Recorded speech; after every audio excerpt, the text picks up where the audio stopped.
بسم اللہ، الحمد للہ، والصلاة والسلام علی رسول اللہ وعلی آلہ واصحابہ ومن والاه، اما بعد۔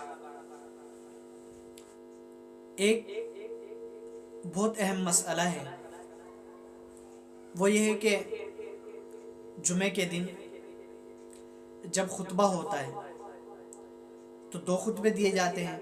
پہلے خطبے اور دوسرے خطبے کے درمیان میں تھوڑا سا فصل ہوتا ہے، یعنی امام ایک خطبہ پڑھتا ہے، پھر کچھ دیر کے لیے بیٹھ جاتا ہے، پھر دوسرے خطبے کے لیے کھڑا ہوتا ہے۔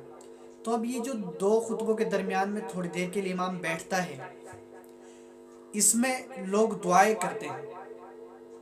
اچھی بات ہے، دعائیں کرنی چاہیے، لیکن کچھ لوگ ہیں جو ہاتھ اٹھا کر کے دعا کرتے ہیں۔ تو یاد رکھیں، دو خطبوں کے درمیان میں ہاتھ اٹھا کر کے دعا مانگنا مکروہ تحریمی ہے، یعنی آدمی نیک کام کر رہا ہے، اس نیک کام کے اندر گناہ بھی شامل کر رہا ہے، تو اس سے بچنا چاہیے، اس سے احتراز کرنا چاہیے، اس سے گریز کرنا چاہیے۔